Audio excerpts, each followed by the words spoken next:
Welcome to the Small Business Safari, where I help guide you to avoid those traps, pitfalls, and dangers that lurk when navigating the wild world of small business ownership. I'll share those gold nuggets of information and invite guests to help accelerate your ascent to that mountaintop of success. It's a jungle out there, and I want to help you traverse through the levels of owning your own business that can get you bogged down and distract you from hitting your own personal and professional goals. So strap in, adventure team, and let's take a ride through the safari and get you to the mountaintop.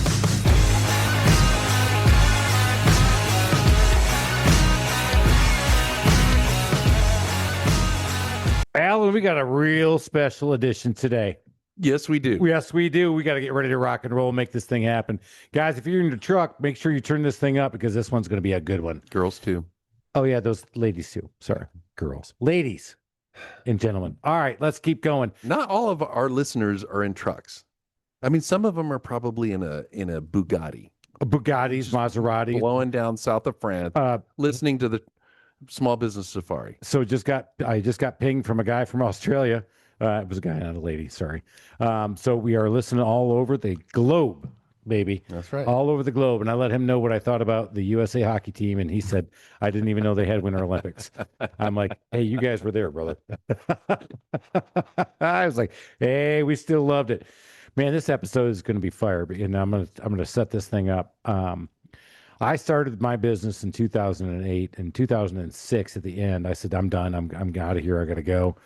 And Alan, you and I have talked about this a lot, and that I use the business plan process to figure out jobs or figure out which way I wanted to go with my career. And one of the first out of the bank things, and I just dropped a pun, that I was told was, hey, man, let's go start a community bank. You work at SunTrust. You know how to stitch banks together. Because back then, de novo banks were all the rage, They right? were all the rage. Yeah. You saw them here in Atlanta. We had the Atlanta Business Chronicle. They were opening. Two of the guys I worked with at SunTrust had gone to Atlantic Capital.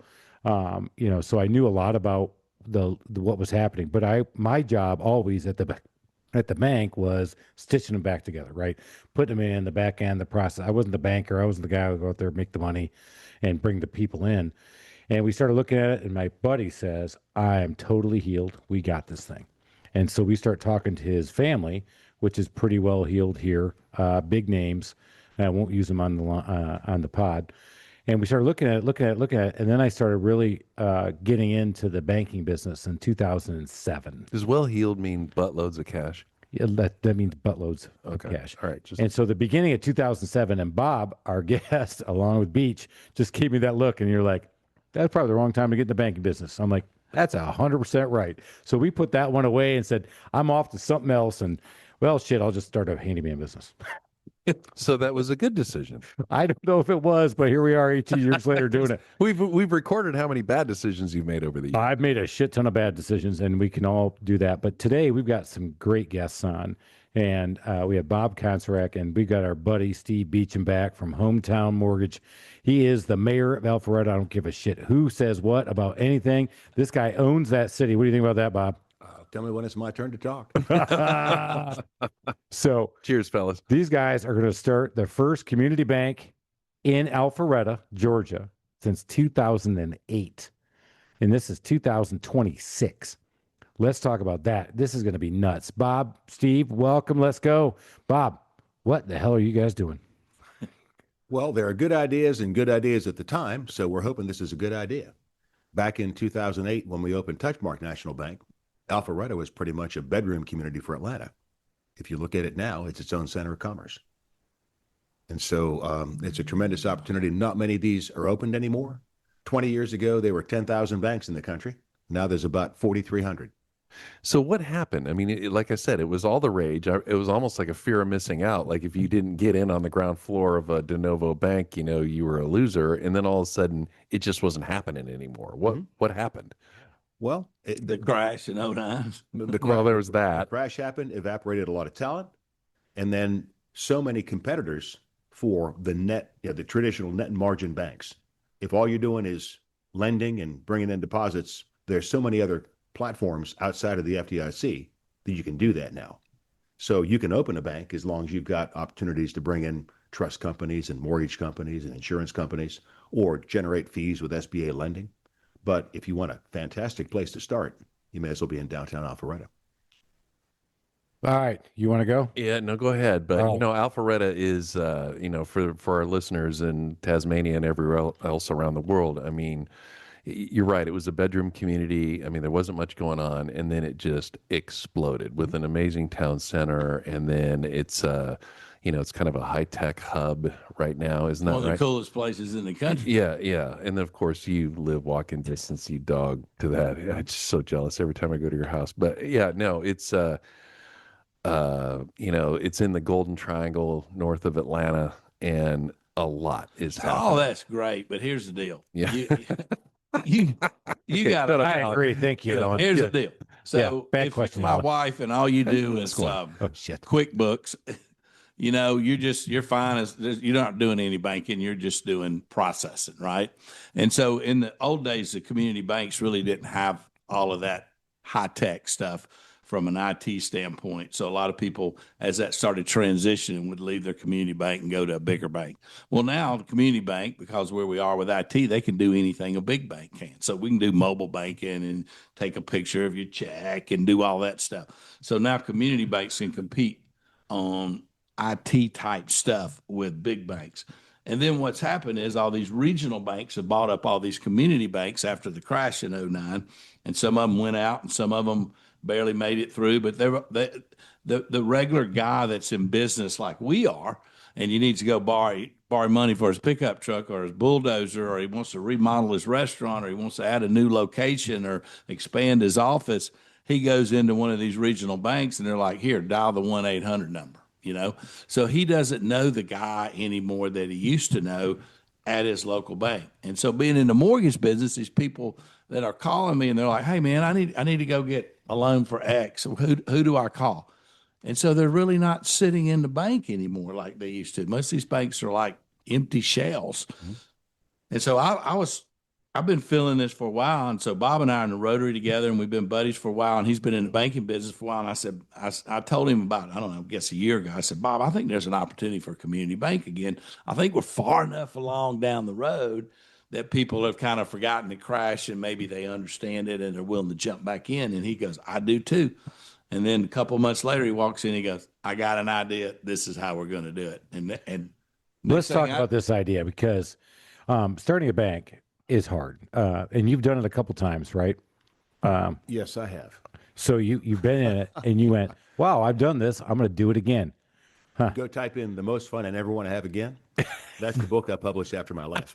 And the very last sentence in that book says, if I'm wrong, I'll title the book "I Thought I Was Done the Last Time." So I'm already collecting notes. Nice. Yeah. So you put this together. You guys started talking about this, but again, the landscape. There was no appetite for a new community bank. There was no reason, although you guys saw a gap. So what did you see? What was the reason? Well, let's start with this. I'll just pick up where Beach left off. I love the adage, product and price bring somebody in the door, but service and advice keeps them there. And so, yeah, he's right. We have all sorts of nifty technology that works just like anywhere else on the planet. But when you've got folks who are trying to do things, when you've got entrepreneurs who are trying to build a business, hey, I got to buy that. I got to lease that. I got to restructure that. How do I do that? When you've got lenders, when you've got folks with 20, 25 years of experience of helping people get stuff done, that turns out to be a gold mine for the community because that's what a bank does. A bank brings in local deposits and lends that money back into its community to support the community. And so when you can take the time and advice to help somebody get stuff done to support their business, it just benefits the whole community. That's why they call it a community bank. All right. So you guys had this idea a year ago. Yeah. Here we are now. You guys just launched, got everything. He We're in the middle says of our capital raise right now. right now. So let's go back. You said, I got an idea. Yeah. I got an idea to start a bank a little bit different. Or I got It's a little better bit way to do different it. because we are both what's called a de novo, a new institution, and we're also merging. Okay, so this couldn't be more complicated and more clever, but it saves us a bunch of time and a bunch of money. We are acquiring by merger the smallest bank in the state of Georgia, little tiny Bank of Lumber City in Telfair County. Lumber City, Telfair County. Hello, shout out. Vidalia. I was going to say, I don't know where Telfair County is. Well, you're not a Georgian, are you then? Yeah. How about Pete? you? School this guy. So what we're doing is we're going to acquire that bank, and then we're going to move the software and some of the customers and the technology into Alpharetta and drop it into an existing bank building. And so the business model is we're taking time off both ends of how long it takes to do this, and probably about $600,000 of expense. But when we open, we'll have a balance sheet of active loans and deposits with about $700,000 of tailwind. So we'll get the bank profitable a whole lot faster. The investors will do well because I'm 64 and I tell folks I'm only going to get old once. And so if I'm doing this, everybody has to win. The shareholders have to win, the community has to win, the customers have to win. And this has come together in a combination. It's going to be a lot of fun for a lot of folks. So you've done a couple years ago. I want to go back to this because what you're doing, when I heard that the night I went to the investor raise, I was like, wow, I don't want to do this because they're going to get big heads, but this is genius. I mean, because what people don't understand is that if we were going to start de novo, here we are, the four of us just sitting here shooting the shit saying, man, we're going to start a bank. How many months or a years would it take for us to get this thing up, ratified, ready to go and start? 12 to 18. And you guys have done it in. Well, we filed our application in October, and if the angels come down from heaven, we'll open in the middle of April. So that is, you just took 12 to 18 down to 6. I mean, you don't have to do the math. We ain't open yet, okay, but we're close. Yeah. So you have a guys are- location then already. Oh my gosh, yeah. Yeah. I was, after a Rotary Club meeting one day, Beach nudges me and says, come on, get in the car. I'm going to take you to your new bank building, That doesn't sound like Beach at all. Not at all. Where? So we get in the car, we drive to, if anybody on the planet who's familiar with downtown Alpharetta, at the corner of Academy and Main, the four corners of downtown Alpharetta, where it goes from North Main to South Main, there's a big old two-story building that used to be a Georgia Federal, and then it was a closed Wells Fargo. And he took me in there with our commercial fella, and I said, this is over the moon. This is absolutely over the moon. But every bank that has ever put itself on the market, it can't be another bank for a certain period of time. Oh, no, didn't check on that. Give me 30 minutes. Came back. Oh, that contingency expired in May. We locked it down about 3 days later. We were right there. So Right there. The timing was exquisite. So we are acquiring a bank, moving the software, and dropping it into an existing bank with safety deposit boxes and vaults and drive-through lanes. And so we're going to probably spend $200,000 to get the bank ready, where so many teams have to go find an architect, find a building, build it out, get it right. and you said 200,000. So give us the number that you would have spent otherwise. Just ballpark. Well, Bill, if you bought a building, you might spend $2-3-4 million. Million. So you guys are all out 200 grand, and with a lease expense. We are leasing. We're net leasing a building for 10 grand a month, which is a whole lot more preferably than me than taking $4.5 million and buying something from the 1980s. Yeah. So we'll open the bank, run it on the cheap, make some money, and our organizers will eventually design and build the headquarters we want to move into, and then we will lease it so we don't have a big old fat fixed asset on the balance sheet. For those of you who understand banking. Right. Alan. Why are you looking at me? I don't know. I was just having fun with you. All right. But here we talk a lot of things. So handyman, low barrier of entry. Commercial real estate, Even lower. lower barrier of entry. Being a mortgage broker. Pretty low. Starting a bank. That's pretty flipping Pretty high. Right? That's up there. That's up. Hey, by the way, we have an audience today. Melissa, that's up. We're crazy up. I'll tell you how that works. There aren't many people that do what I do. There are even fewer people that like to do what I do. I bet there is.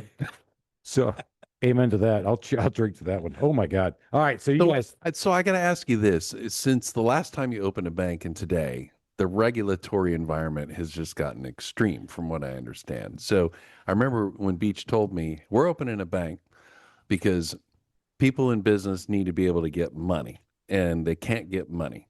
But a lot of that, doesn't that have to do with the regulatory environment that's out there, or am I wrong about that? No, I don't think so. As much as I don't think that's changed a lot, really.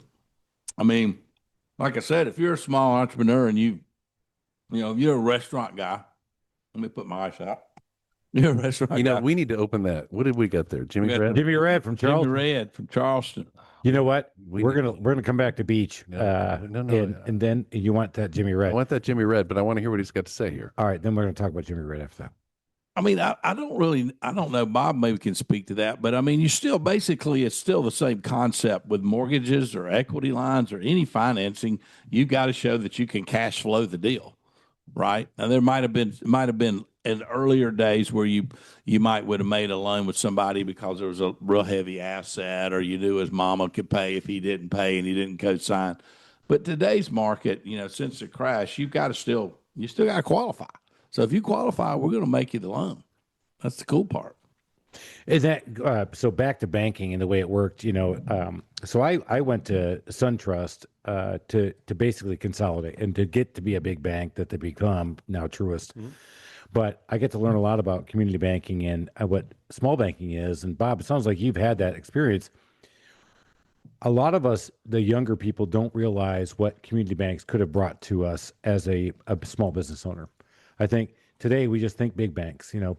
Back when I was thinking about starting my bank, or starting my business rather, and looking at banks, I had SunTrust here, but then it was Bank of America, which I was on the merger wagon for, knew them, Wells Fargo.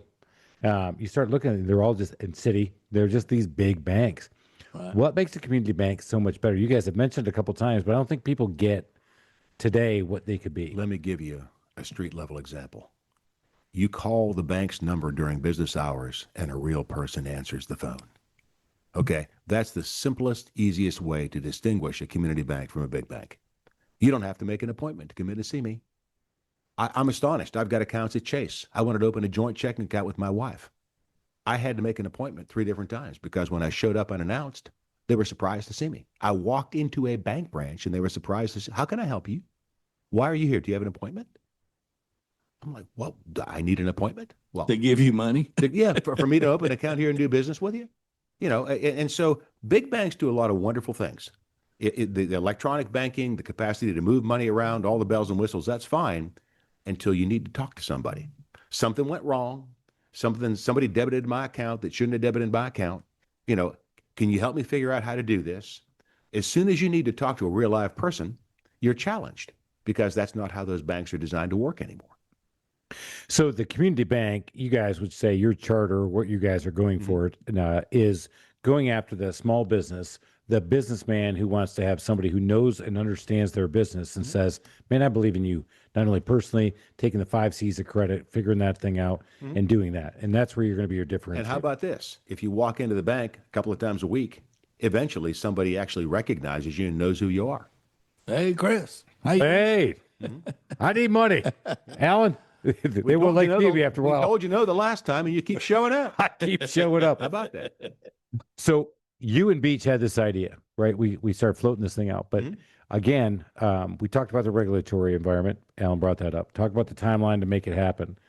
But you guys, two of you had an idea, and then you can put it Well, together. then I called a meeting. I told Bob, I said, let me call a meeting with 20 people around town that are small business people and say, hey, what do y'all think? And so I called this meeting and 15 people showed up, and we were in my little office, and I said, hey, this is a crazy idea Bob and I have. We think the time's right. What do y'all think? And every one of them said, we're in. And we went, oh, okay, I guess we're going now. So what were you hearing from them? The same thing that frustrations that everybody else is. I hate my bank. I don't know my banker. Just people are disappointed with the big banking piece. And it's mostly small business people because those people are having to go in. You got a dentist and he wants to go buy a new piece of equipment and it's $75,000, and he doesn't want to walk into one of the big banks and do a 1-800 number. And nobody knows him. Once he develops a relationship with us, he walks in and we just give him the next machine. We may already have his tax returns on file. You're going to go see Johnny down there because Johnny's made you the last loan. So the average business person is going to love what we're doing. And what we think will happen is they'll send all of their friends. I got a buddy of mine, he's got 8 bulldozers and 6 dump trucks. He goes buy a dump truck, goes and buys a bulldozer. That's $100,000, $200,000. We want him to just give us a call and say, hey, I want to buy another one. We've banked him before. We've got his tax returns. We go, fine. We know the cash flow's there. Bam. And how about this? Local decision making. Yeah, that's the big one. That's what I was decision saying. making. Yeah. So a lot of the big banks have gone to, and as I was leaving bank, and this is literally, I'm dating myself, Alan. I'm not as old as you, but I'm really close. Thanks for pointing that out. But when I was leaving the bank, we were actually moving credit decisioning overseas, where you wouldn't talk to anybody. Back to the 5 C's of credit. Why do people? Because people go, man, I got the money. Why ain't you give me the money? Why ain't you give me the money? Well, there's a lot of layers to it, right?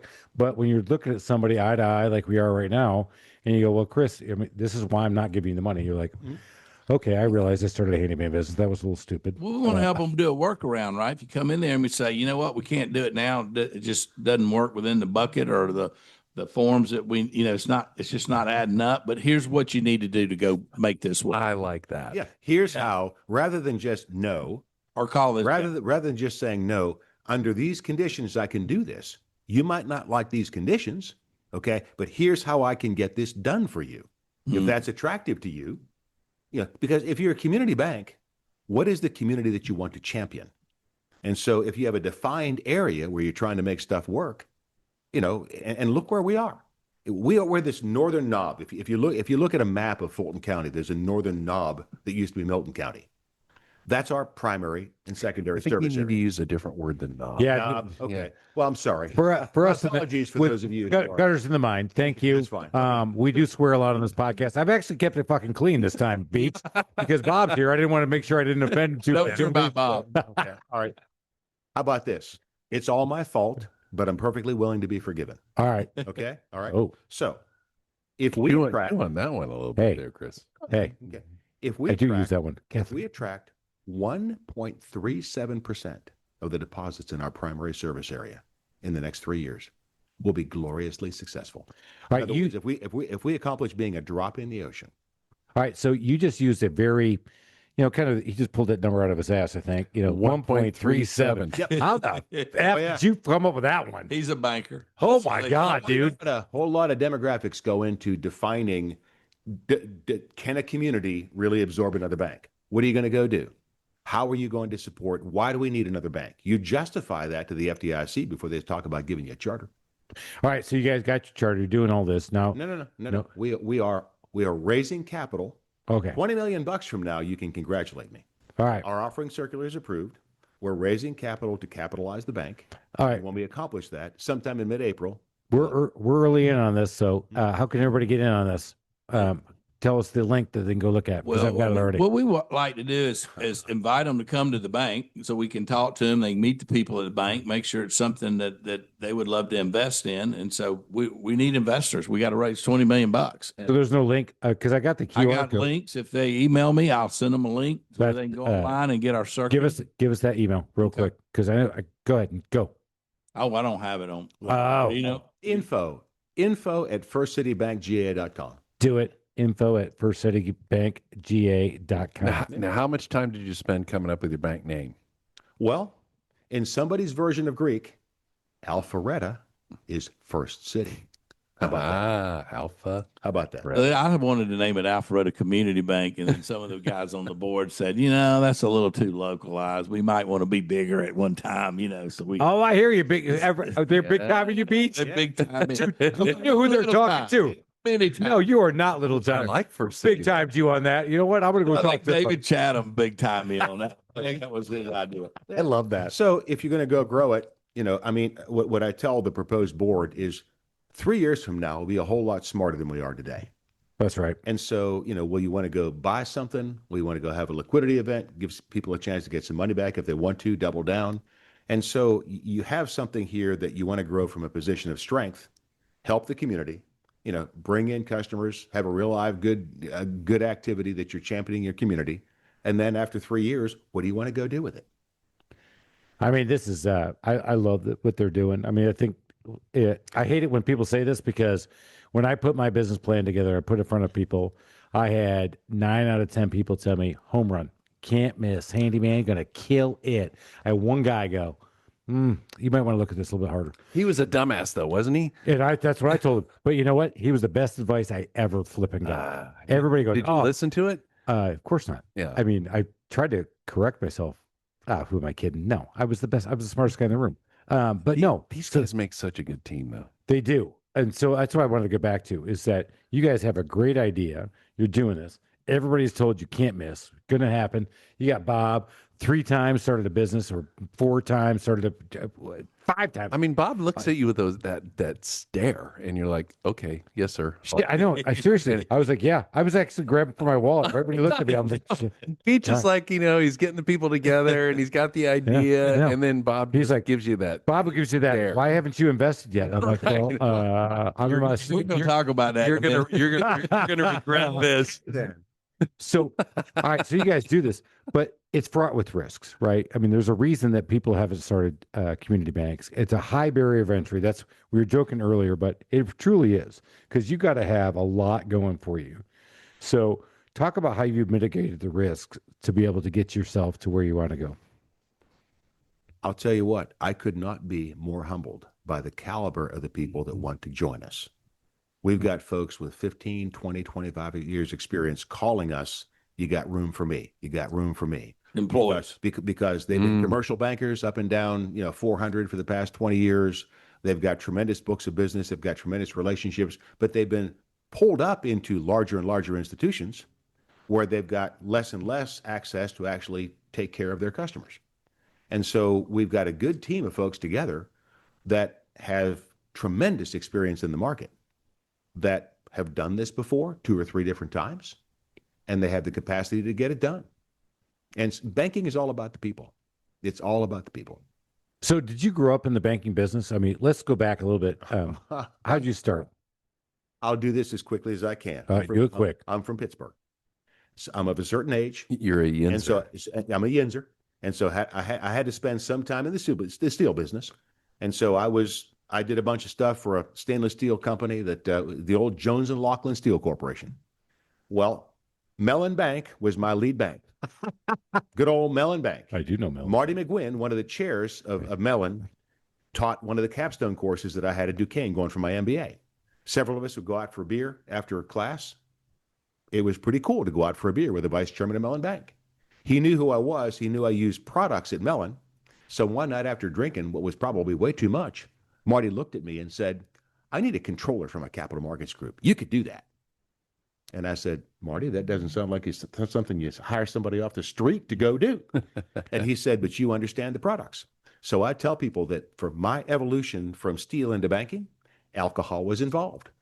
I love that. So I spent a couple of years at Mellon, and I got recruited to be the And I want to CFO. say, I applaud you for your interview technique. about that? I've never done that, because that's exactly how I got hired at SunTrust.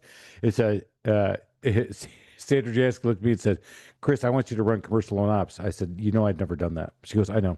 Yeah. I'm like, Yeah. I didn't know she was interviewing me, but I was her consultant at the time. And he just said the same thing. It's amazing when you say something like that to somebody and they go, I see potential in you. So obviously he saw a lot in it's you. Well, what he intoxicating. said was nobody inside the bank who wants the job is really qualified for the job. All the people that want the job weren't afraid of him. But you understand the products because I use the products. And they just wanted somebody to come upstairs to explain to them what the heck they were doing down there in capital markets. All right. So you start in Pittsburgh, Yinzer, you do that thing. You go into, you went Remember to the Mellon Wachovia? Bank? Remember Wachovia before the first Union Wachovia merger? I do. I was the capital markets. I was recruited to Atlanta to be the capital markets CFO in 1999. That's how my family got to Atlanta.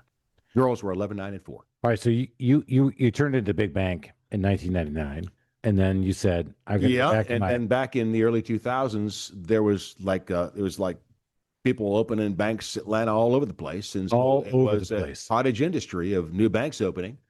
And a buddy of mine, Bill Short, had been tugged to go form a bank called Touchmark National Bank. I was being pulled to go join a team over in Cobb County, and Bill and I got together, and he said, "Look," he said, "if I want to be the CEO, the first thing I need to do is find a CFO. Why don't we go figure this out? We're at least as smart as those guys." And that's how we ended up on the team with Touchmark. So do you feel like it's a high margin of entry? Because Beach, Al and I kind of joked about ourselves, but do you feel like it is a high barrier to entry? 20 years ago, there were 10,000 banks in the country. Okay. Today, there's about 4,300. If ever the skies have parted for regulators looking to establish and grow the number of banks in the country, it's right now. So there's a tremendous regulatory accommodation to go to do this. So the bar has been lowered a little bit, but that doesn't mean that it's easy to do. because again, you've got to attract the right people to know how to do it the right way. Guys, I'm looking at you. We're going to do a little panel discussion. Beach, Alan, I'd say bullshit, man. This guy's just too smart for us because it is. He thinks it's low. I think it's high, but I'm dumb. Well, I mean, I think he's right. The high part is right now is convincing people that that's a good idea, right? And so we're finding people are interested, which is kind of blowing me away. I mean, of all the crazy things I come up with, this one I came up with, and people were like, "Yeah, I like that. I think that's a good idea." And even the people that say, "You know what? I financially can't do it right now, but I love the idea, and I'll come bank with you." So I feel like the momentum in town and the willingness and desire of people to be a part of this process is pretty strong. Alan, what But do you you say? still got to get a lot of people to write a lot of checks. Alan, high barrier, low barrier? Because I think Bob makes it sound like it's low, like a handyman business, and I'm like, nah, dude, it's I mean, right. Bob could tell me to jump off a cliff and it'd be a good idea, and I think I would do it. I mean, so do you guys still need investors at this Oh point? yeah. 100%, We right? are what we are is what's called a Reg D offering. So our target market is accredited investors, people who know what they're doing, or at least what is it? Self-identified. They're self-identified that they know what they're doing. They meet a couple of IRS thresholds. But the whole idea, Self-identified as a few things, but not that. yeah, the whole idea is definitely not an you investor. understand why you want to take some money and go do this. And that is the target market. We can take a few non-accredited investors. Our minimum investment is $50,000. We've got folks investing up to $500,000. So let's talk about this for a minute because I love telling young people, I don't care what you're thinking, start a business, do it. Yep, You know what? absolutely. We talk about this all the time. Small business safari. Once you become entrepreneurial, you never feel comfortable working for somebody else again. But you know what? Every once in a while, and I'm looking around the room here, got a bunch of old people sitting here talking, and we love talking to young people. But you know what? Having somebody who's done this, like you have, Bob, and having Beach, who knows everybody in Alpharetta. I mean, seriously, every fucking buddy. You know what? It's kind of cool to let young people, and when young people understand, they're like, hey, these guys kind of they're doing it. Look, you latch onto this thing. I mean, it might be a great opportunity. And I think that's what I think a lot of people miss as the small business grows, right? Is that you just got to find your niche. Let me step in here. It's a business. It's an investment. If you're putting money in, you expect to get more money out. And so I'm satisfied we'll do that in the fullness of time. But I'm 64. I got 3 kids. There's a whole lot more of the next 2 generations than there are of me. And what I'm finding is more and more folks in their late 20s and their 30s, they're coming into financial institutions looking for financial advice. So one of the things that will distinguish us is, come on here, sit down. It's not just financial literacy, it's financial education. Let me help you understand, what your credit score is for. Did you know your credit score can determine whether or not you can get an apartment, how much you're going to pay for medical insurance, whether or not you can get a job? When you help people understand, hey, this is how the world works, and you light them up, you're teaching them to be good banking customers. How about that, Alan? We're going to set up a group of advisors, our advisory board, and one of the main ideas I want to do with that is bring in the people that, because I'll get a call like, hey, man, I'm thinking about opening another location, or I'm thinking about expanding or hiring somebody. And I want to use our advisory board of really rock star guys that have been there, done that, guys like us, for these people to come in. They may be our age, they may be younger, but sit down and throw that out, kind of like help them figure it out. I love think that That's missing. I love that too. I mean, that's giving back. That's why when I talked to Alan 4.5 years ago, I was like, hey, look, I joked about it. I said, man, we're really smart after a couple beers at the bar. It was like 6. It was about more than a couple. And we barely drove home. It might take 6, but there ain't nothing that a beer can't fix. That's right. He's from Pittsburgh. If I don't hear that, Yingling, oldest brewery in the U.S. But no, Beach, you hit on. I mean, that's why we're giving back. That's why we do this podcast, trying to help people get them up there. I mean, you guys have already done this. I mean, we talked about this. You listen to this podcast, you go to this stuff. You guys have escalated how quickly you can get to a community bank. You talked about giving back to younger people because, again, Bob, we're going to start this bank. Beach, you're going to start this bank. but you got to move it on to somebody else. It's going to happen. Down the if it road, works yeah. right. We want to create win-win situations. So it's kind of like, hey, I can go invest in this bank and I can be a customer of the bank. And in addition to that, I can refer my friends and family to the bank to help make my stock worth more money. Because what I learned about this that I didn't realize is that really if somebody came along and wanted to buy the bank, really what they're buying is your depositors, your customer base. They're not really buying your loans. They look at the loans and go, I just hope those don't go bad. Right. But if another bank is trying to come into our community and they're looking around the community and say, how do we get market share real quick? Well, what about that bank? They got a lot of people there. They got a lot of great customers. They got a lot of small business in that town. We would love to have that, and that drives the value. So to me, that's the cool thing about this is that it's a win-win-win-win. And then we can take this community bank and say, hey, we are part of the community. We want to be involved in the nonprofit stuff. We want to be involved with financial education. We want to be, we want to get out there and help these students get their account set and get them ready to go so they can go from high school to college to getting a job. We want to help you with your mom and your elderly father and help you with all that situation. And because now that you got to put them in a assisted living or something, you got to start putting your name on some of their accounts and stuff. So until you've been down that process, right, you don't really know what you need to do. So we see that as a holistic approach of trying to just really do all that stuff for our community. And at the same time, what that does is that drives value for your stock. So the question I have, and I don't know anything about banking, but I know business, and you're David going against Goliath. And how does that work? Because the service is great, but when a lot of people are shopping for a loan, they're looking for the best rate. And you can, with your service, you can. I like it. I sense it. I can feel it. You know where I'm going. I know where you go. Jump on it. I got the answer. Okay, I got the do answer. it. Okay. Go. Okay. And I want to go In question out many you. cases, I ask a in many cases, I will not be the cheapest. Okay. But if you are an entrepreneur and you've got your own business and you don't show a whole lot of income on your tax return just because you're trying to build a house, and I bank you. You can go to Truist, you can go to B of A, you can go anywhere you want to get a mortgage.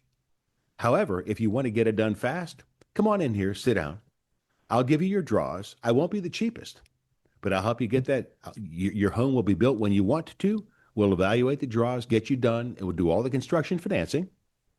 Then if you want to take it to Hometown Mortgage and blow it out to get permanent financing in place, I have helped you to do something that otherwise might have taken you twice the time to go do. So I'm banking you. I know you. I can get you done and then go do something else. I've added value. I think you take the basic entrepreneur, he just wants to know that he can do it. Yep, He's that's not right. totally rate sensitive. You get a guy that's a seasoned guy that's borrowing a lot of money, then he becomes a little bit more rate sensitive. He's just in that market. Well, there's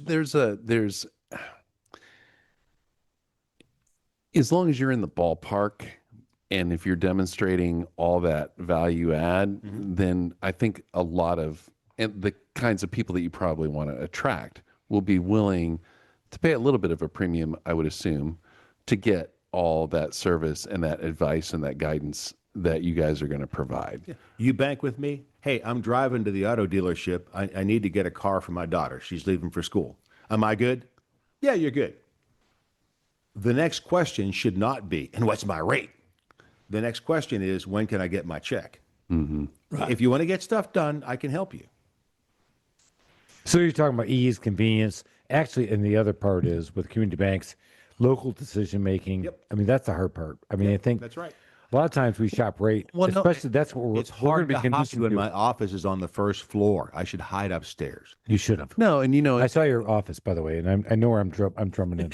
so Chad and I in commercial real estate, we talk to a lot of bankers, and we just say, look, we want an answer quick. I don't care if it's no. If it's no, tell us why. But just tell it. Don't drag out the pain. Don't put us through the funnel of pain and then find out it's no later. So to get a quick answer one way or another is super But valuable. if you got a guy and he's building apartment complexes and he's on his 20th apartment complex, he's not dealing with us, right? But if you got a guy that's making some money and he sees a 12-unit apartment complex and it's his first one and he's trying to figure out, that's the guy. No, and that's who we normally deal with. It's somebody, they want to buy a small strip center or something like That's that. our Wait a perfect minute. customer. Wait a minute. I got a couple of commercial lenders. Their borrowers and developers have been following them for 15, 20 years. Well, And so one of the reasons why it becomes easy is because you've helped me 8 different times before. Here's my next project. Can you help me now? And they and two of them, Eric Bycat and Doug Fountain, they work with us. yeah. I'm just thinking more of a bigger Sure. bigger Oh, yeah, players. absolutely. We're more for the All right, smaller middle guy. let's pull out of the weeds for a minute. So you guys want to started talk this about thing. the bourbon now? No, not yet. I do. I want to 'cause talk. I've never had anything that tasted quite like that. Oh, then we're going to talk about your bourbon. Red. The Jimmy Red. All right. It's got a little- Beecham. Jimmy Red. What is the word you would use to describe Jimmy Red? I can't put a finger on it. It's completely different than any other bourbon I've ever had. All right, Speech. You Come brought in the. All right. So first of all, Beach, you have your own bourbon. We've had you back. If you haven't heard it, go back on the podcast. See Beecham. He is the first ever, third time person coming on the podcast. No. Yeah, baby. You are the ultimate. So Trying that back there? he was the best. So we've had him on talking about his own bourbon. Let's talk about this Jimmy Red bourbon that we're talking about and tasting. So this guy in Charleston, High Wire Distillery, wants to start doing some old fashioned, throwback type of whiskeys. Here's about this moonshiner. This is a story that I've heard. Here's about this moonshiner in the Low Country. He goes out to the guy's house, knocks on the door. The lady comes to the door and he goes, "I hear that Jimmy makes the best moonshine around," or whatever. And she goes, "Well, he did, but he passed." And he goes, "Well, what made his moonshine so special?" And she said, "Well, he used Jimmy Red corn." And he said, "Tell me about Jimmy Red corn." He said, "Well," he said, "back in the plantation days, what happened is that the slaves couldn't steal the yellow and the white corn because everybody knew that's what they were eating. But they had the Indian corn, the blue and the red corn. That's what they fed to the animals. So the slaves would steal the blue and red corn, except it didn't taste very good. It was very tart. And so this one slave named Jimmy started trying to figure out how to sweeten up this particular corn. And so this guy's like great grandfather was that guy. And so he said, "Well, where did you grow it?" She said, we had acres of it out here in the backyard. And that's what he made his moonshine out of. It's got a unique taste because it's red. And so he said, "Well, how can I get an ear of it?" And she said, "Well, I saved 2 ears and we don't have it anymore." And he said, "Can I have an ear?" He took an ear, took it to University of South Carolina to the ag department, said, "Can we regrow this heirloom corn?" So they started regrowing this heirloom corn, and he made this whiskey and people started loving it. And then now to go to Charleston, they got Jimmy Red corn grits, Jimmy Red corn cornbread. That's all awesome. the rage. It is everywhere. by the So way. what Is I it like really? about this is the only bourbon, or one of the few bourbons that I know. I only know of one other bourbon that is 100% corn. Because typically, what you do on a bourbon, you have about 70 to 80% corn, and then you put in malted barley. Because it's got to be wheat, 51, right? It's got to be 51% corn to be bourbon, but this is all corn. So to answer your question, it tastes like corn. Do you have any questions remaining as to why I want to start a bank with this guy? Yeah, Anybody have any questions? No, and that's why you guys are the perfect combination. we're just getting started. No, we're just starting to wrap up. So, guys, you guys, we're talking about community banking and coming back to it, bringing it local, but you're starting a business, right? Start a business. 100%. Absolutely. Yep. Bob, you've been at it for a ton. Beach, we've had you on forever. Let's give some advice to some people. I'm thinking about starting my own business. What are the things that you would say? I'll tell you the best advice I got. Yeah. Carter Barrett, who opened a bank in Cumming at the same time we opened Touchmark back in 2008. I called him and I said, "Look, I'm putting this together. If I never talk to you again, give me your advice."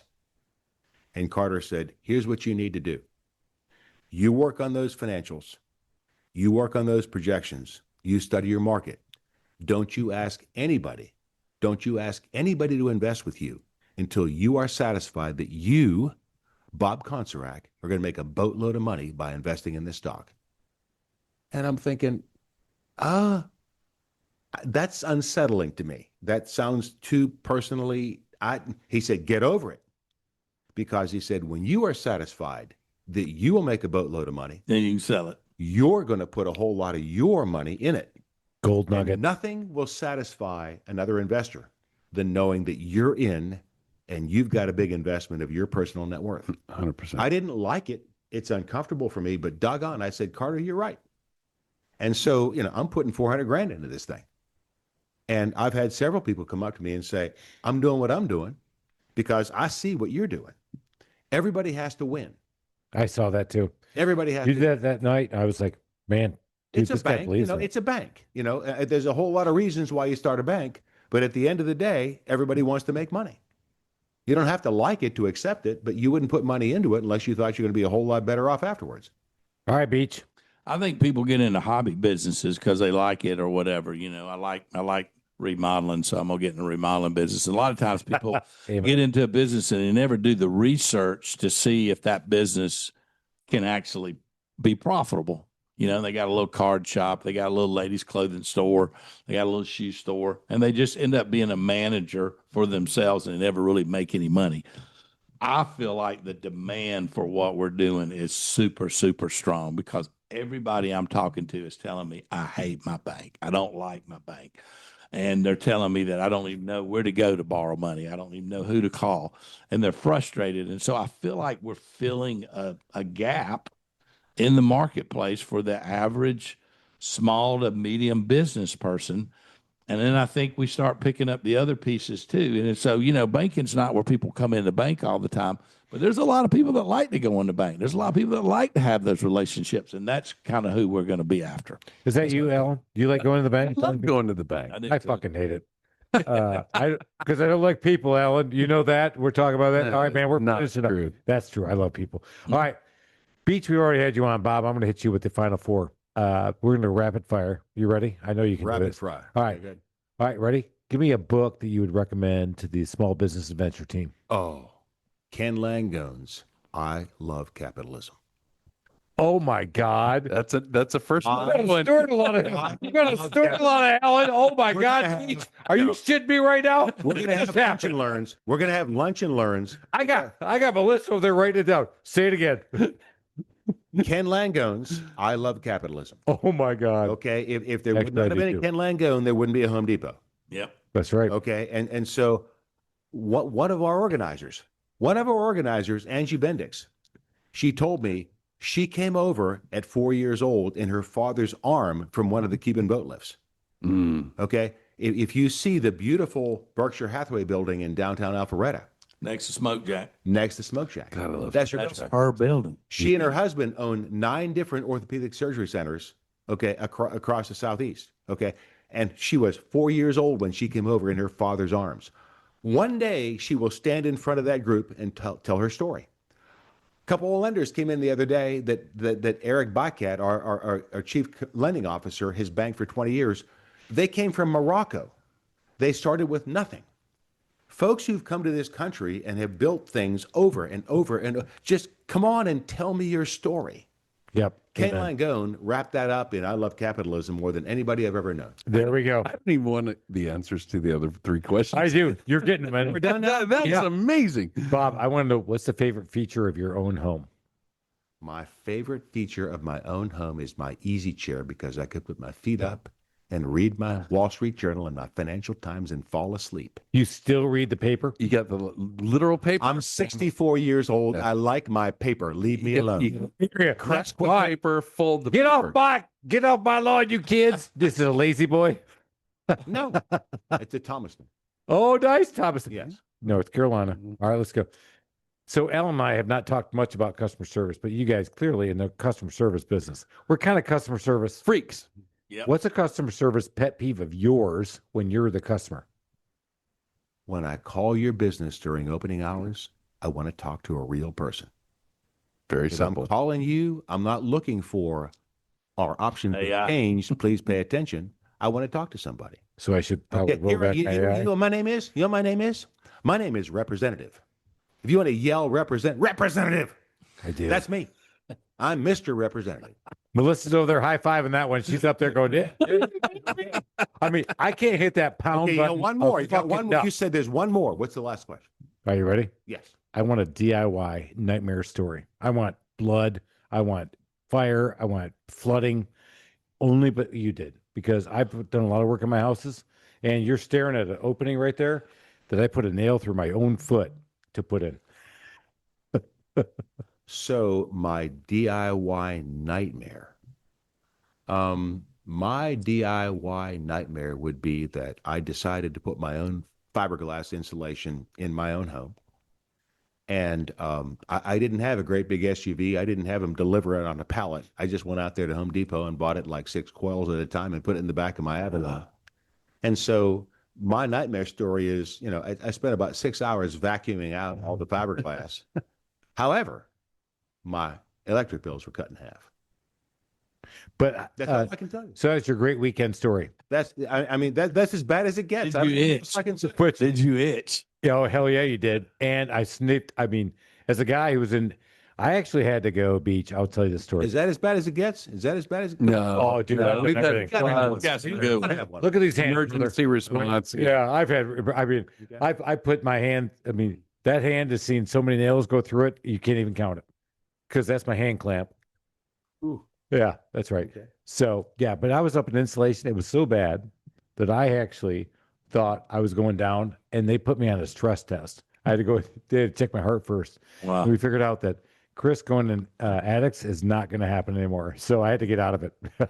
So What, you were sucking in the glass, or what was the deal? well, I wouldn't go up there with I wouldn't put a mask on. I'm not some wussy man. I'm a big man. I'm a tough guy. You dumbass. I was a dumbass. I'm done with that. So we're out here, guys. If you didn't learn something, this is about starting a community bank.